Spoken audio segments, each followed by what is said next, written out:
Praise the Lord. സ്നേഹമുള്ളവരെ, ദൈവം അളന്നല്ല ആത്മാവിനെ നൽകുന്നത്. വിശുദ്ധ യോഹന്നാൻ്റെ സുവിശേഷം 3-ാം അധ്യായം 34 തിരുവചനം പറയുന്നു, ദൈവം അയച്ചവൻ ദൈവത്തിൻ്റെ വാക്കുകൾ സംസാരിക്കുന്നു. ദൈവം അളന്നല്ല ആത്മാവിനെ കൊടുക്കുന്നത്. റോമ 5:5 വിശുദ്ധ പൗലോസ്ലീഹ നമ്മോട് പറയുകയാണ്, ദൈവത്തിൻ്റെ സ്നേഹമാണ് പരിശുദ്ധാത്മാവ്. ദൈവം നമുക്ക് നൽകിയിരിക്കുന്ന പരിശുദ്ധാത്മാവിലൂടെ ദൈവത്തിൻ്റെ സ്നേഹം നമ്മിലേക്ക് ചൊരിയപ്പെട്ടിരിക്കുന്നു. യേശു പറയുന്നുണ്ട്, ചോദിക്കുവിൻ നിങ്ങൾക്ക് ലഭിക്കും. പരിശുദ്ധാത്മാവിനെ നമുക്ക് ലഭിക്കും. നാം ദാഹത്തോടെ പരിശുദ്ധാത്മാവിന് വേണ്ടി പ്രാർത്ഥിക്കുമ്പോൾ ദൈവം പരിശുദ്ധാത്മാവിനെ നമ്മിലേക്ക് വർഷിക്കും. യോഹന്നാൻ 4:14 യേശു പറയുന്നു, ഞാൻ നൽകുന്ന വെള്ളം കുടിക്കുന്നവന് പിന്നീട് ഒരിക്കലും ദാഹിക്കുകയില്ല. യോഹന്നാൻ 7:37 യേശു പറഞ്ഞു, എന്നിൽ വിശ്വസിക്കുന്നവൻ്റെ ഹൃദയത്തിൽ നിന്ന് വിശുദ്ധ ലിഖിതം പ്രസ്താവിക്കുന്നത് പോലെ ജീവജലത്തിൻ്റെ അരുവികൾ ഒഴുകും. യേശു ഇത് പറഞ്ഞത് യേശുവിൽ വിശ്വസിക്കുന്നവർ സ്വീകരിക്കാനിരിക്കുന്ന ആത്മാവിനെ കുറിച്ചാണ്. യോഹന്നാൻ 6:63 യേശു പറഞ്ഞു, ആത്മാവാണ് ജീവൻ നൽകുന്നത്, ശരീരം ഒന്നിനും ഉപകരിക്കുന്നില്ല. ഞാൻ നിങ്ങളോട് പറഞ്ഞ വചനം ആത്മാവും ജീവനുമാണ്. യേശുവിൻ്റെ വചനങ്ങളിൽ പരിശുദ്ധാത്മാവുണ്ട്. പരിശുദ്ധാത്മാവാണ് സത്യത്തിൻ്റെ പൂർണ്ണതയിലേക്ക് നമ്മെ നയിക്കുന്നത്. വിശുദ്ധിയിൽ ജീവിക്കുവാനും നമ്മെ ഉദ്ബോധിപ്പിക്കുന്നത്, പ്രചോദനം തരുന്നത് പരിശുദ്ധാത്മാവാണ്. സത്യത്തിൻ്റെ പൂർണ്ണത എന്ന് പറയുമ്പോൾ എന്താണ് സത്യം? ദൈവത്തിൻ്റെ വചനമാണ് സത്യം. സ്വർഗത്തെക്കുറിച്ചുള്ള ആത്മീയ രഹസ്യങ്ങൾ നമുക്ക് വെളിപ്പെടുത്തി തരുന്നത് പരിശുദ്ധാത്മാവാണ്.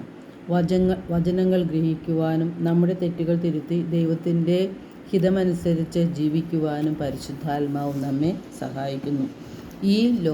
ഈ ലോകത്തിൻ്റെ മോഹങ്ങളിൽ പെട്ടുപോകാതെ, പ്രലോഭനങ്ങളിൽ അകപ്പെടാതെ, ദൈവത്തിൻ്റെ ഹിതമനുസരിച്ച്, ദൈവിക നീതി അനുസരിച്ച് ജീവിക്കുവാൻ പരിശുദ്ധാത്മാവ് നമ്മെ എപ്പോഴും പ്രോത്സാഹിപ്പിച്ചുകൊണ്ടിരിക്കും.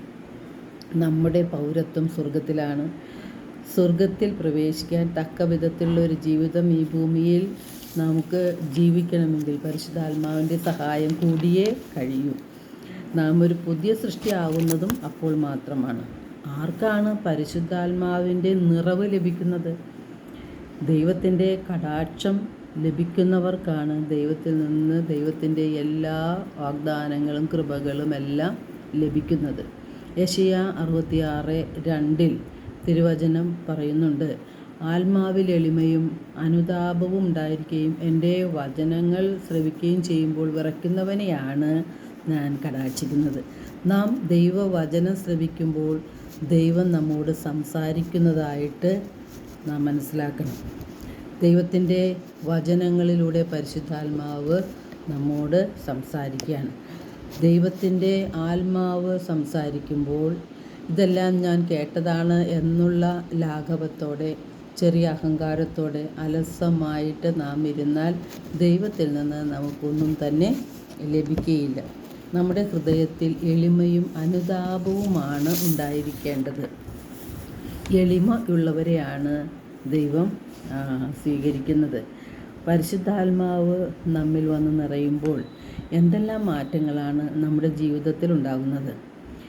എനിക്ക് വേണ്ടിയാണ് യേശു കുരിശിൽ ജീവൻ വെടിഞ്ഞതെന്നും യേശുവാണ് എൻ്റെ രക്ഷകനെന്നും പാപാന്ധകാരത്തിൽ ജീവിച്ചിരുന്ന എന്നെ യേശുവാണ് രക്ഷയിലേക്ക് നയിച്ചതെന്നും ഉള്ള ഒരു ബോധ്യം നൽകിക്കൊണ്ട് പാപബോധവും പശ്ചാത്താപവും മാനസാന്തരവും പരിശുദ്ധാത്മാവാണ് ഉണ്ടാക്കുന്നത്.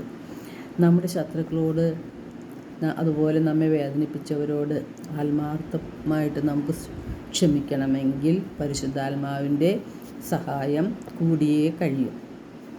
അതുപോലെ തന്നെ സർപ്പത്തിൽ നിന്ന് ഓടി അകലുന്നത് പോലെ പാപത്തിൽ നിന്ന്, ലോകത്തിൻ്റെ പ്രലോഭനങ്ങളിൽ നിന്നും അകന്ന് ജീവിക്കുവാനും പരിശുദ്ധാത്മാവിൻ്റെ ശക്തി നമുക്ക് ആവശ്യമാണ്. ഇതെല്ലാം തരുന്നത്, ഇതിലൂടെയെല്ലാം പരിശുദ്ധാത്മാവ് തരുന്ന ശക്തിയിലൂടെയാണ് നാം വിജയിച്ചു വരുന്നത്. യേശു പറഞ്ഞിരിക്കുന്ന എല്ലാ കാര്യങ്ങളും നമ്മെ ഓർമ്മിപ്പിച്ചു തരുന്നതും വചനങ്ങൾ നമുക്ക് ഓർമ്മിപ്പിച്ച് തന്ന് ആശ്വസിപ്പിക്കുന്നതും അതുപോലെ നിത്യജീവനെ ലക്ഷ്യമാക്കി ജീവിക്കണമെന്നുള്ള ആ പ്രബോധനം അല്ലെങ്കിൽ നമുക്കൊരു ഉൾപ്രേരണ നൽകുന്നതുമെല്ലാം പരിശുദ്ധാത്മാവാണ്. ഇനിയുള്ള കാലം യേശുവിന് വേണ്ടി ജീവിക്കണമെന്നും യേശുവിനെ മഹത്വപ്പെടുത്തി ജീവിക്കണമെന്നും യേശുവിൻ്റെ സന്ദേശം മറ്റുള്ളവരിലേക്ക് കൊടുക്കണമെന്നും വചനമായി ജീവിക്കണമെന്നും വചനം മറ്റുള്ളവർക്ക് ഏകുന്നവരായി ജീവിക്കണമെന്നും ഉള്ള ആ ശക്തമായ പ്രേരണയും അതിനുള്ള ശക്തിയും എല്ലാം നമുക്ക് നൽകുന്നത് പരിശുദ്ധാത്മാവാണ്. ഈ പരിശുദ്ധാത്മാവിനെ ലഭിക്കാൻ വേണ്ടിയാണ് നാം നിരന്തരം പ്രാർത്ഥിക്കേണ്ടത്. നമുക്ക് പരിശുദ്ധാത്മാവിന് വേണ്ടിയുള്ള ദാഹമനുസരിച്ച് ദൈവം നമുക്ക് പരിശുദ്ധാത്മാവിനെ നൽകിക്കൊണ്ടിരിക്കും.